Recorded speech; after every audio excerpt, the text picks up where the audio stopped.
Article شپ گرد سفر اور فراز میں باب 2-4 خواہشوں کے لیے۔ ایک دن ہمیں مینیجر صاحب کے کمرے میں بلایا گیا۔ کمرے میں داخل ہوئے تو کیا دیکھتے ہیں کہ ایک ادھیڑ عمر شخص اور ایک نوجوان مینیجر صاحب کے سامنے کرسیوں پر بیٹھے۔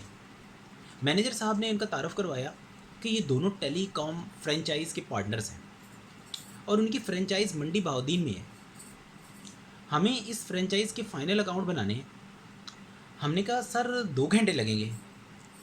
بات سن لو پہلے، مینیجر صاحب نے ناراضگی سے کہا۔ جی سر، یہ کہہ کر ہم خاموش ہو گئے۔ ان کے 5 سال کے اکاؤنٹس بنانے ہیں۔ اس کے لیے صرف بینک سٹیٹمنٹ، چیک بکس کے کاؤنٹر فائل اور چند دیگر کاغذات اور معلومات میسر ہیں۔ سمجھو کہ یہ سنگل انٹری سے ڈبل انٹری میں 5 سال کے اکاؤنٹس بنیں گے۔ مینیجر صاحب تفصیل بیان کر رہے تھے۔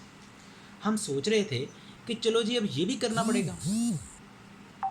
اگلے دن وہ نوجوان ایک کارٹن لے کر آ گیا جس میں چیک بکس اور دیگر معلومات تھیں۔ ہم نے اسے پوچھا، آپ 5 سال کے اکاؤنٹ نہیں بناتے رہے کیا؟ آپ مینیجر صاحب سے بات کر لیں، وہ بولا۔ ٹھیک ہے، ہم نے جلدی سے کہا کہ کہیں اب وہ مینیجر صاحب کے پاس ہی نہ لے جائے اور کوئی نئی داستان نہ شروع ہو جائے۔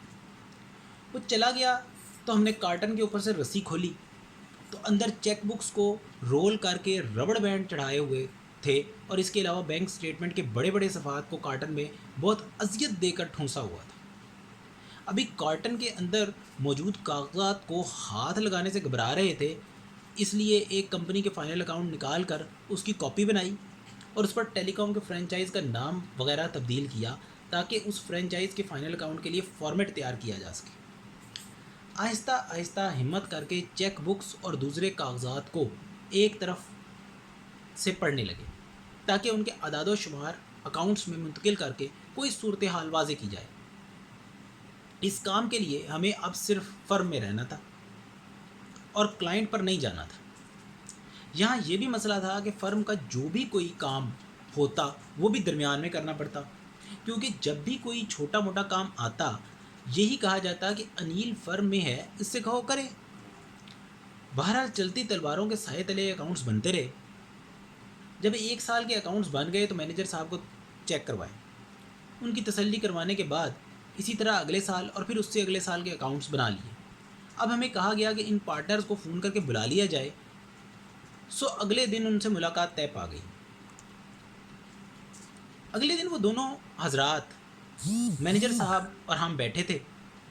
ہمارے درمیان میں فرنچائز کے اکاؤنٹ موجود تھے جن میں دونوں پارٹنرز کا منافع کا حصہ بھی درج تھا۔ ان کے سامنے جب یہ ساری صورتحال رکھی گئی تو ان دونوں کی خوش اخلاقی اور خوش مزاجی جاتی رہی اور وہ دونوں جھگڑنے لگے۔ اتنا جھگڑے کہ یہ راز کھل گیا کہ وہ دونوں چچا بھتیجا ہیں۔ مزید تحقیق اور بحث سے یہ بھی کھل گیا کہ دراصل بھتیجے کے ہاتھ میں سارا حساب کتاب تھا اور اس نے حساب کتاب کو اتنا گھمایا ہوا تھا کہ کم از کم اس کے چچا کی سمجھ میں نہیں آ سکتا تھا۔ اب چچا کی کچھ مجبوریاں تھیں جن کے نتیجے میں چچا نے اپنا حصہ مانگا تو بھتیجے نے صاف انکار کر دیا۔ بھتیجے پر چچا کو اب اعتماد نہیں تھا، اس لیے چچا نے فرم سے اکاؤنٹس بنوائے تھے تاکہ اصل صورتحال واضح ہو۔ بھتیجا جس طرح چچا پر بھڑک رہا تھا اور بول رہا تھا، صاف پتہ لگ رہا تھا کہ الٹا چور کوتوال کو ڈانٹے والا حساب ہے۔ ایسے میں فراز صاحب گویا ہوئے، غرورِ جاں کو میرے یار بیچ دیتے ہیں، غرورِ جاں کو میرے یار بیچ دیتے ہیں، قبا کی حرص میں دستار بیچ دیتے ہیں۔ یہ لوگ کیا ہیں کہ 2-4 خواہشوں کے لیے، یہ لوگ کیا ہیں کہ 2-4 خواہشوں کے لیے تمام عمر کا پندار بیچ دیتے ہیں۔ وہ دونوں اپنی بحث کر رہے تھے اور ہم 2 باتیں سوچ رہے تھے کہ ایک تو یہ کہ کچھ لوگ وقت پر نہیں آتے لیکن اوقات پر آ جاتے ہیں، اور دوسرا یہ کہ یہ تو ثالثی کا کیس ہے نہ کہ اکاؤنٹس بنانے کا۔ بہرحال ان دونوں کو مینیجر صاحب نے حکمت عملی سے سمجھایا اور چند دن بعد آنے کا مشورہ دیا۔ اس میں یہ تھا کہ اب اس صورتحال کو دیکھتے ہوئے اور کچھ دوسرے حقائق کو سامنے رکھتے ہوئے ہم اکاؤنٹس میں بھی کچھ تبدیلیاں کرنا چاہ رہے تھے تاکہ صورتحال مزید واضح اور ہر پارٹنر کا درست حصہ سامنے آئے۔ ان کے جانے کے بعد ہم نے ان اکاؤنٹس میں ضروری تبدیلیاں کی اور آخرکار ان پارٹنرز کے حصے نکال لیے اور فائنل اکاؤنٹس بنانے لگے۔